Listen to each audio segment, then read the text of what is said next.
Salam. Bugün sizə heyvanlar aləminin ən qorxulu və sirli qatillərindən danışacağam. Bəli, bu hadisələr əfsanə deyil, gerçək faktlara əsaslanır. Yüzlərlə insanın həyatına son qoymuş qatil heyvanlar, dəhşətli hücumlar, canavarlar və bəzi canlılar haqqında maraqlı faktlar danışacağam. Bu videolar kanalımızda artıq hissə-hissə paylaşılmışdı. Bu dəfə hamısını bir arada tam versiyada sizə təqdim edirəm. Əvvəllər izləməmisinizsə, bu yaxşı fürsətdir. Əgər izləmisinizsə, təkrar izləməyə dəyər. Çünki bütün hissələr ardıcıl və tam şəkildə bir yerdədir. Tarix boyu insanla vəhşi heyvanlar arasında ölüm-dirim savaşı olub. Planetin ən vəhşi canlısı olan insan hər zaman qalib gəlməyi bacarıb. Ancaq yırtıcılar da insanlara asan təslim olmayıblar. Okeanların, çayların, meşələrin və dağların kralları insana gücünü göstərərək ürəklərinə qorxu sala bilib. Bu dəfə sizə qətillər törədən, yüzlərlə insanı parçalayan heyvanlar haqqında danışacağıq. Sizdən isə kanala abunə olub dəstək göstərməyinizi xahiş edirik. Çayınız, kofeniz hazırdsa, başlayaq. Tarixdə şirlərin insanları yeməsi ilə bağlı ən pis hadisə ilə başlayaq. İnsan ətini hər şeydən üstün tutan bütöv bir şir sürüsündən söhbət gedir. Hadisə 1932-ci ildə Tanzaniyanın Rombe şəhəri yaxınlığında baş verib. Rəvayətə görə yırtıcılar Matamula Mangera adlı yerli qəbilənin həkimi tərəfindən idarə olunurdu. Həkim şirləri qəzəbləndirib qəbiləsinin üstünə göndərirdi. Yerlilər insan yeyən şirlərdən o qədər qorxurdular ki, onlar haqqında danışmaqdan belə çəkinirdilər. İnsanlar qəbilə rəisinə yalvarırdılar ki, həkim öz vəzifəsini qaytarsın. Qəbilə rəisi isə qəbul etmirdi. Hesablamalara görə şirlər kəndlərə hücum edərək 1500 nəfərin həyatına son qoyur. Bundan sonra məşhur ovçu George Rashby qəbiləni yırtıcılardan xilas etmək qərarına gəlir və 15 şiri öldürdükdən sonra bu kabusa son qoyur. Ancaq yerli sakinlər şirlərin qəbilə başçısının həkim Matamula Mangera'nı köhnə vəzifəsindən qaytardığına görə getdiklərinə əmin idilər.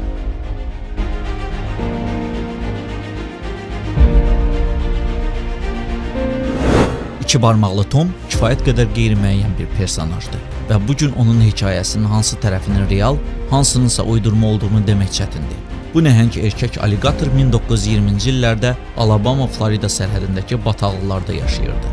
O ləqəbini palçıqda qoyduğu izə görə alıb. Sol əlində iki barmaq istisna olmaqla bütün barmaqlarını itirib. Yerli sakinlər iddia edirdilər ki, o ümumiyyətlə timsah deyil, cəhənnəmdən çıxmış və onları qorxutmağa gələn bir iblisdir. Yırtıcı öz şöhrətini inəkləri, qatırları və təbii ki insanları, xüsusən də qadınları yeyərək qazandı. Qadınlar paltarları yumaq üçün tez-tez su kəmərinə gəlirdilər. Bu isə onları aligator üçün rahat hədəfə çevirirdi. Tez-tez baş verən hücumlara görə insanlar dəfələrlə onu öldürməyə cəhd ediblər. Lakin bunların heç biri uğurla alınmır. Çünki güllələr ona zərər vermir. Hətta bir fermer onu dinamitlə partlatmağa belə cəhd göstərir. O Tomun yaşadığı gölməçəyə 15 vedrə dinamit atmaq qərarına gəlir. Partlayış gölməçədəki demək olar ki, hər şeyi öldürür. Amma Tom sağ qalır. Fermer və oğlu Tomun suyun altındakı parlaq gözlərini gördülər. Mübarizə hələ bitməmişdi. Sürünənin qisası isə daha ağır oldu. Aligator fermerin kiçik qızını yedi. Bu hekayənin doğru və ya uydurma olduğunu dəqiq söyləmək mümkün deyil. Amma bir şey dəqiqdir ki, iki barmaqlı Tom həqiqətən də mövcud idi. O uzun illər Florida bataqlıqlarında gəzməyə davam edir. Bir çox ovçu bu canlı əfsanəni vurmağa çalışsa da, iki barmaqlı Tom heç vaxt ova çevrilmir.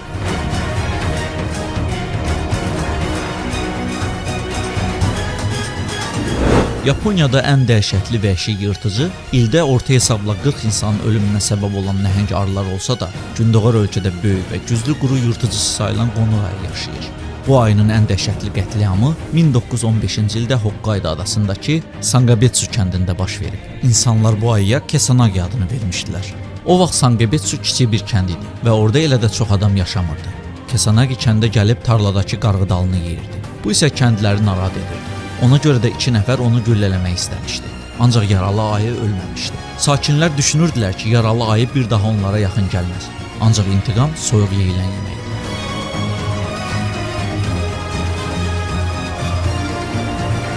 1915-ci ildə qonur ayı qayıdır. O qadın və uşağın olduğu evə girir. İlk olaraq uşağı hücum edib öldürür. Daha sonra isə qadını parçalayır. İnsanlar axışıb gələndə artıq ev boş, hər tərəf isə qan içində idi. 30 nəfər heyvanı öldürmək və bədbəxt qadının qalıqlarını tapmaq üçün meşəyə üz tutur. Kesanakini tapıb yenidən atəş açırlar. Ancaq yırtıcı bu dəfə də ölmür. İndi növbə yenə də onundur. Ayı yenə bir ailənin evinə basqın edir. Bəziləri qaçmağa müvəffəq olsa da, 2 uşağı və hamilə qadını öldürür. 2 günə 6 ölüb. Kənd cəmaatı qorxudan dəhşətə gəlmişdi. Heç kəs evində rahat yata bilmirdi. Tarlada və açıq ərazilərdə gəzmək çox təhlükəli idi. Xoşbəxtlikdən 1915-ci ildə bir qrup ovçu vəhşi heyvanın izinə düşə bilir. Nəhayət ki, onu güllələyərək öldürmək mümkün olur. Ayının boyu təxminən 3 metr, çəkisi isə 380 kiloqram idi. Onun mədəsində insan qalıqları var idi. Dənizlərin ən yırtıcı canlısı köpək balıqları. Onların insanlara hücumu barədə tez-tez eşidirik. Ancaq bunlar arasında ən dəhşətlisi 1916-cı ildə baş verib. O illərdə bu canlılar elm adamları tərəfindən yeni araşdırılmağa başlanılırdı. Buna görə də onların zərərsiz olduğu deyilirdi. Köpək balığının ilk qurbanı New Jersey sahilində Charles Vincent adlı gənc olur. O itini dayaz suda çimizdirərkən köpək balığının hücumuna məruz qalır. 5 gün sonra başqa bir adam, Charles Brother dənizdə üzərkən eyni köpək balığı onu parçalayır. Şahidlər əvvəlcə qırmızı kanoenin çevrildiyini düşünmüşdülər. Əslində qırmızı kanoenin rəngi deyildi. Brother'ın suya qarışan qanı idi. Köpək balığı onun ayaqlarını dişləmişdi. Ağrıdan qıvrılan bədbəxt adamı sahilə çıxardırlar.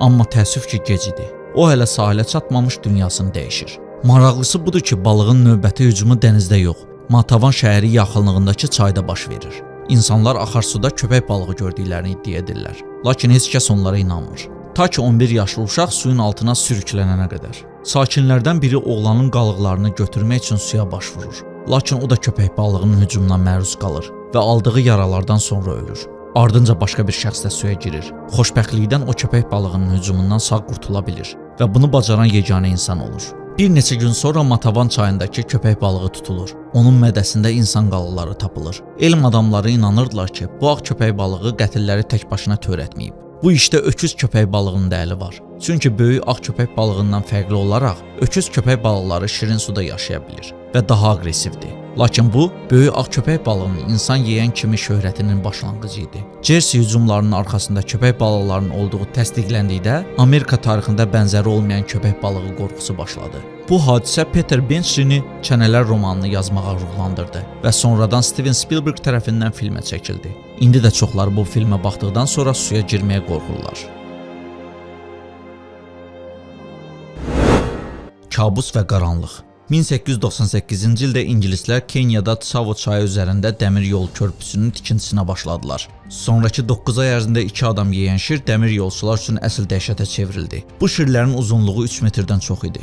Onlar güclü çənələri ilə insanları çadırlardan çıxarıb kolluqlara sürüyürdülər və oradaca yeyirdilər. Yırtıcıların böyüklüyü və vəhşiliyi insanları onların cinlər və ya qədim yerli hökmdarların reinkarnasiyası olduğuna inanmağa vadar edirdi. İşçilər şirlərdən o qədər qorxurdular ki, dəmir yolunun tikintisini dayandırmalı oldular. Çünki heç kim vəhşilərin növbəti qurban olmaq istəmirdi. Dəmir yolu çəkilişinə cavabdeh olan baş mühəndis Henry Patterson çıxış yolunu şirləri öldürməkdə gördü. Bunun üçün tutulan ovçu əvvəlcə birinci aslanı, sonra isə ikincisini öldürdü. Yırtıcılar 140-a yaxın insan həyatına son qoymuşdu. Tsavo çayı yaxınlığında geyim və zinət əşyaları tapıldı. Hətta bu yırtıcılar haqqında sənədli və bədii filmlər də çəkilib. Bugün Tsavodan olan şirlər içi doldurulmuş halda Chicago'dakı Field Təbiət Tarixi Muzeyində sərgilənir.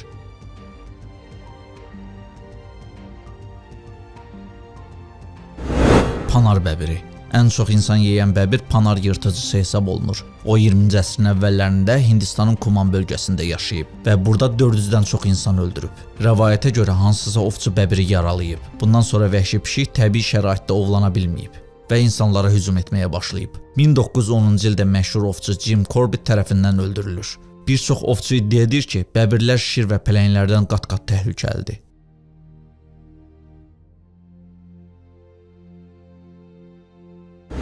Gustav. Burundidə zəmanəmizin ən böyük insan yeyən canlısı. 1 ton ağırlığında və 6 metr uzunluğunda erkək Nil timsahı yaşayır. Gustav Afrika qitəsində yaşayan ən böyük timsah hesab olunur. Ovçu Patrice Faye'nin qeydlərinə əsasən bu heyvan 300-dən çox insanı öldürüb. Yerlilər onun təkcə yemək üçün deyil, həm də zövq üçün öldürdüyünü düşünür. Timsah eyni anda bir neçə nəfəri öldürə və aylarla, hətta illərlə gizlənə bilər. Onun yenidən nə vaxt və harda görünəcəyi heç kimə məlum deyil.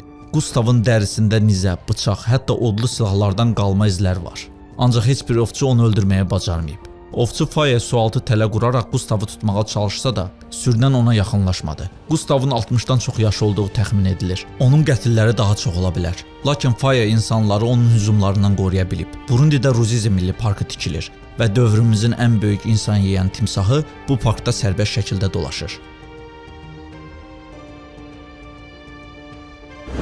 Çampavad pələngi 19-cu əsrin sonlarında Nepalın Himalay bölgəsinə yaxın ərazilərdə adam yeyən yırtıcı yaşayırdı. Onlarla kişi, qadın və uşaq onun puskusuna düşüb. Vəhşinin izinə düşən ovçular onun dişi Bengal pələngi olduğunu deyirdi. Pələngin qurbanlarının sayı 200-ə çatandan sonra yeni bir qrup ovçu göndərilir. Lakin o çox hiyləgər olduğundan nadir hallarda ortaya çıxırdı. Nəhayət hökumət məcbur olub ordunu məsələyə daxil edir, amma yenə də onu tuta bilmirlər. Təhlükəni hiss edən pələng Nepalı tərk edərək Hindistana, Çampavad bölgəsinə gəlir və dırnaqarası fəaliyyətinə orada davam edir. Bütün qətliamlara baxmayaraq ovçu Jim Corbettin gülləsindən yayına bilmir. Buna görə yerli sakinlər Corbeti Satu, yəni müqəddəs insan adlandırırlar. Pələng 436 nəfər öldürmüşdü və bunlar yalnız qeydə alınanlar idi.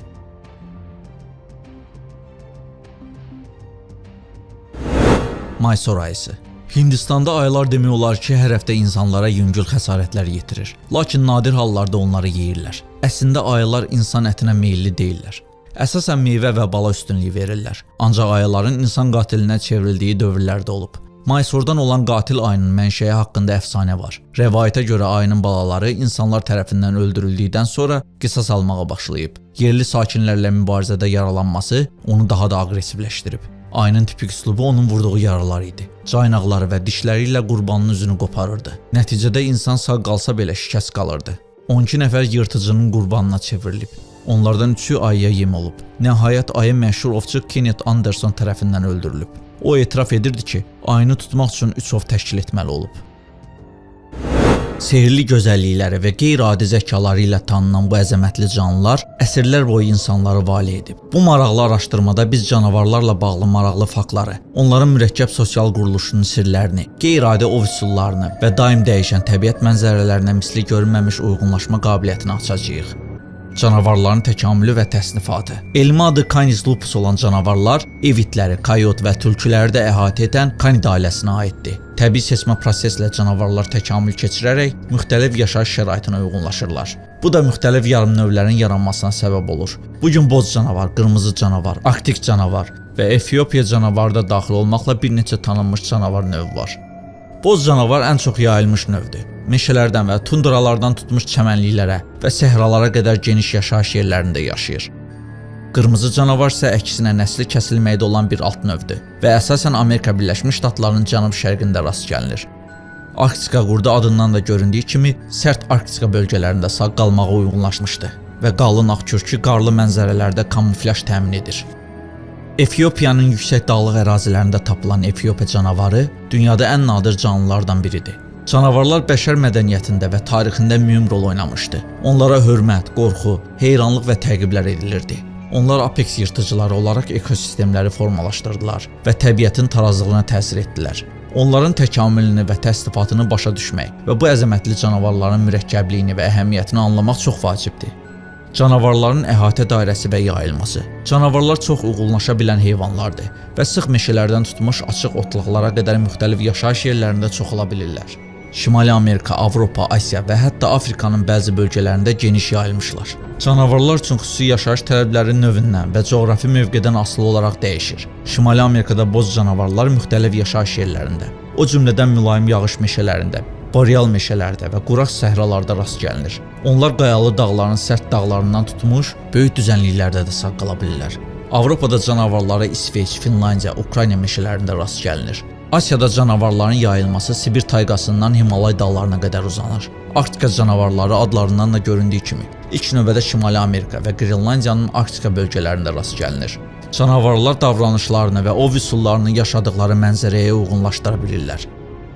Canavarların sosial quruluşu və sürü dinamikası haqqında maraqlı faktlar. Canavar davranışının ən maraqlı tərəflərindən biri onun mürəkkəb sosial quruluşa malik olmasıdır. Canavarlar ailə qruplarında yaşayan yüksək sosial heyvanlardır. Bu ailə qruplarına adətən dominant erkək və dişidən ibarət alfa cütü rəhbərlik edir. Alfa cütü ov yerləri və yuva yerlərinin seçilməsi kimi qərarlar qəbul etmək üçün məsuliyyət daşıyır.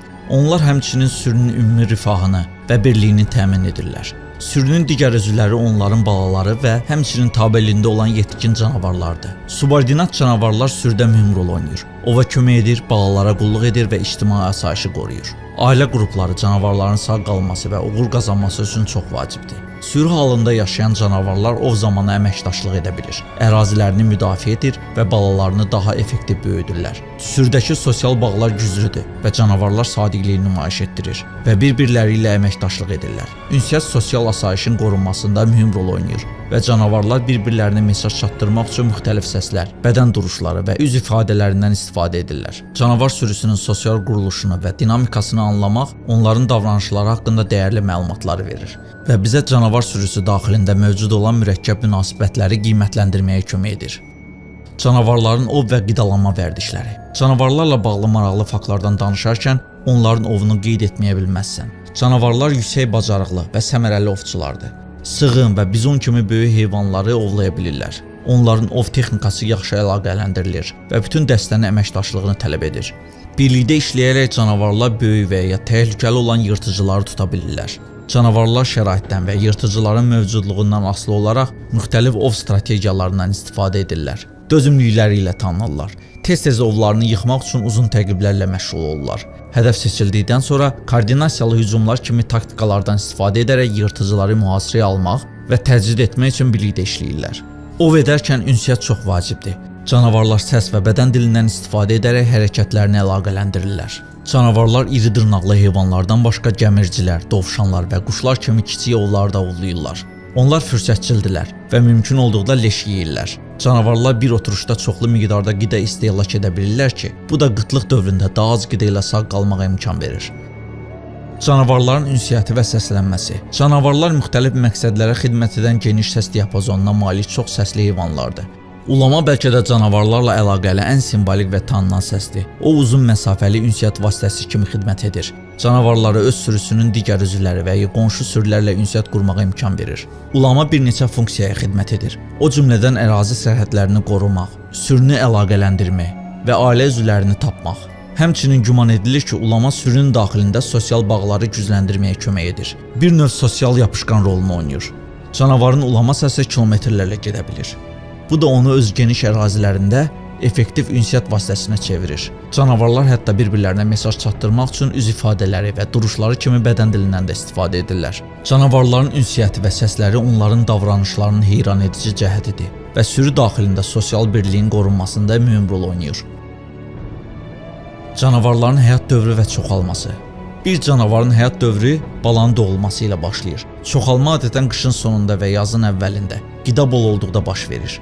Alfa cütü cütləşməyə cavabdehdir və sürünün digər üzvləri də yetişdirmədə iştirak edə bilir. Baxmayaraq ki, alfa cütünün nəsli adətən ən yüksək sağ qalma şansına malikdir.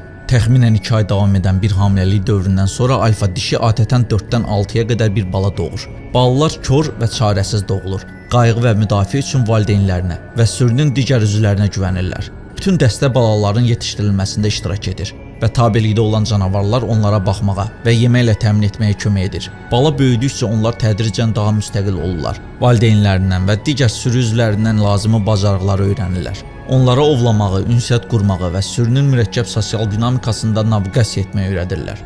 Alfa cütlüyü balaların yetişdirilməsində, onların sağ qalmasında və yetkinliyə hazırlanmasında mühüm rol oynayır. Bala cinsi yetkinliyə çatdıqda, adətən təxminən 2 yaşında öz ərazilərini tapmaq və öz dəstələrini yaratmaq üçün sürüdən ayrıla bilirlər. Bu səpələnmə genetik müxtəlifliyi qorumağa kömək edir və sürü daxilində rəqabəti azaldır. Canavarların həyat dövrü və çoxalması növlərinin sağ qalmasına və uzunmüddətli uğuruna kömək edən mühüm proseslərdən biridir. Ekosistemdə canavarların əhəmiyyəti. Canavarlar ekosistemin incə tarazlığının qorunmasında mühüm rol oynayır. Apex yırtıcıları olaraq yırtıcı populyasiyalarını tənzimləyirlər. Həddindən artıq otlamanın qarşısını alır və xəstəliyin ötürülməsi riskini azaldır. Sığın və maral kimi ot yeyənlərin populyasiyalarına nəzarət etməklə canavarlar dolayı yolla bitki örtüyünün dinamikasına təsir edir. Biomüxtəlifliyi və ekosistemin sağlamlığını artırır. Canavarların olması ot yeyən heyvanların davranışını dəyişdirə bilər. Bu da otlaqların və bitki örtüyünün tərkibinin dəyişməsinə səbəb olur. Bu öz növbəsində qida və sığınacaq üçün müəyyən növ bitki örtüyünə arxalanan kiçik məməlilər və quşlar kimi digər vəhşi təbiətə təsir göstərə bilər. Canavarların ekosistemdən çıxarılması çox geniş nəticələrə səbəb ola bilər. Canavarların məhv edildiyi və ya onların sayının əhəmiyyətli dərəcədə azaldığı ərazilərdə biomüxtəlifliyin itirilməsi və ekosistem proseslərinin pozulması müşahidə olunur. Ekosistemdə canavarların əhəmiyyətini başa düşmək və dərk etmək mühafizə səyləri və ekoloji bütövlüyün qorunması üçün çox vacibdir. İnsan-canavar qarşılıqlı əlaqəsi və mühafizə səyləri. İnsan-canavar qarşılıqlı əlaqəsi tarix boyu həm müsbət, həm də mənfi təsirləri olmuşdu. Bəzi mədəniyyətlər canavarlara hörmət və ehtiram bəsləyirdi. Digərləri isə onları malqara və insanların təhlükəsizliyi üçün təhlükə hesab edirdi. İnsanlarla canavarlar arasında qarşıdurma dünyanın bir çox yerlərində canavar populyasiyalarının geniş şəkildə təqib edilməsinə və kütləvi şəkildə məhv edilməsinə səbəb olmuşdu. Son illərdə canavarların ekosistemdə əhəmiyyəti və onların mühafizəsi ehtiyacının tanınması getdikcə artmaqdadır. Müxtəlif təbiət mühafizə təşkilatları və dövlət qurumları canavar populyasiyalarının sağ qalmasını təmin etmək üçün onları qorumaq və bərpa etmək səyləri göstərirlər. Bu səylərə qorunan ərazilərin yaradılması, mühafizə strategiyalarının həyata keçirilməsi və yerli icmalarla canavarların birgə yaşayışının təşviq edilməsi daxildir. Qorunma təşəbbüsləri bəzi bölgələrdə canavar populyasiyalarının yenidən artması ilə ümidverici nəticələr göstərdi. Bununla belə hələ də problemlər qalmaqdadır. O cümlədən malqara sahibləri ilə davam edən münaqişələr. Canavarların qorunması təkcə onların yaşaması üçün deyil, həm də ekosistemin ümumi sağlamlığı və bütövlüyü üçün çox vacibdir. Nəticə, canavarlar əsrlər boyu insanların təxəyyülünü zəbt edən həqiqətən heyrətamiz canlılardır. Gözəlliyi, ağlı və mürəkkəb ictimai quruluşu onları heyranlıq obyektinə çevirir. Canavar dünyasını tədqiq etməklə biz onların təkamülü, yaşayış mühiti, sosial dinamikası, ov üsulları və ünsiyyət üsulları haqqında daha dərindən anlayış əldə etdik. Biz həmçinin onların ekosistemin tarazlığının qorunmasında oynadıqları kritik rolu, sağ qalmalarını təmin etmək üçün tələb olunan davamlı mühafizə səylərini dərk etdik. Odur ki, canavar dünyasını geridə qoyub insan həyatımıza qayıdarkən, gəlin bu əzəmətli varlıqlar üçün yeni bir minnətdarlığımızı da özümüzlə aparaq. Bəlkə də gələcək nəsillərin canavarların sehirli gözəlliyinə və qeyri-adi təbiətinə heyran qalmasını təmin edərək, onların dünyasını qoruyub saxlamaq üçün kiçik töhfəmizi verə bilərik.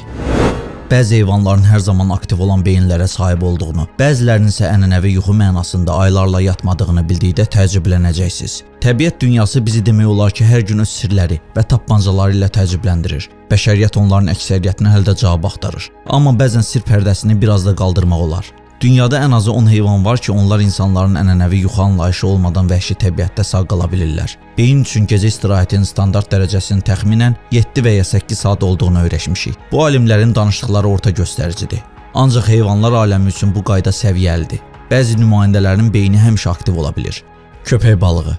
Qığırdaqlı balıqların bu nümayəndələri heç vaxt yatmırlar. Onlar hər zaman oyaq və hərəkət etməlidirlər. Bu bədənin struktur xüsusiyyətləri ilə izah olunur. Birincisi, köpək balığın bədəni su ilə müqayisədə daha yüksək sıxlığa malikdir. İkincisi, sümüklü balıqlardan fərqli olaraq onun üzmə qabiliyyəti üçün lazım olan üzmə kisəsi yoxdur. Beləliklə, köpək balığı sağ qalmaq üçün daim hərəkətdə olmaq məcburiyyətində qalır. Bunsuz onlar boğularaq suyun dibinə gedəcəklər. Zürafə.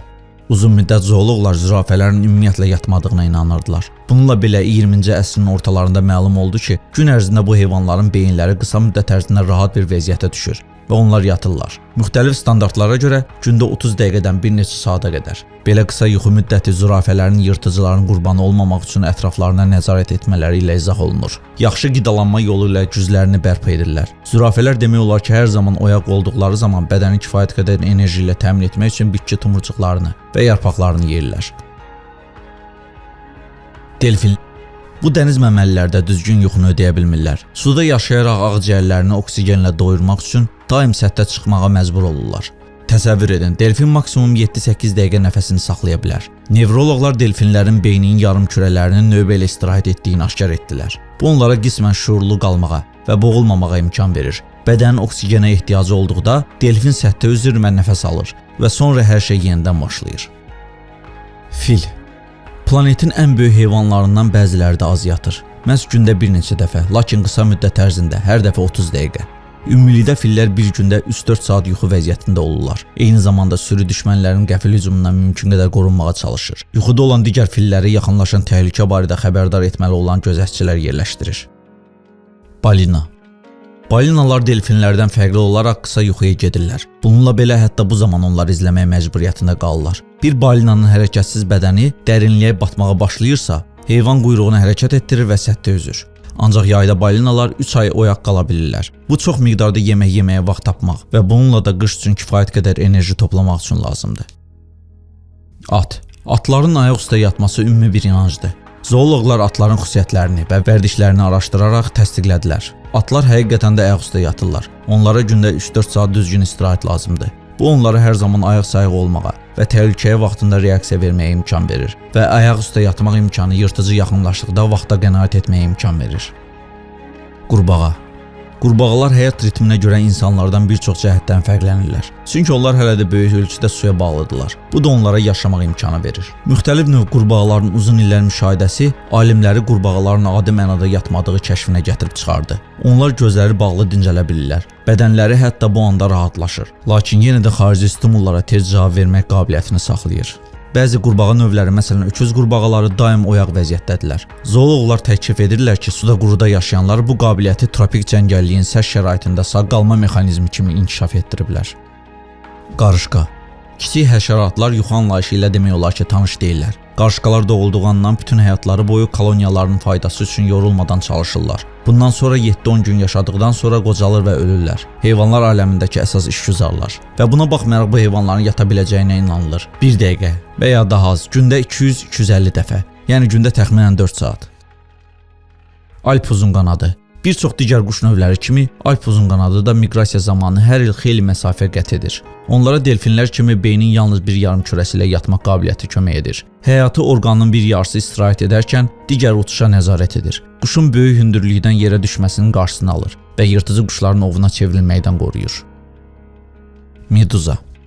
Uzun müddət dəniz faunasının bu nümayəndələrinin yuxuya ehtiyacı olmadığına inanılırdı və bu onların adi mənada sadəcə beyinlərinin olmaması ilə izah edilirdi.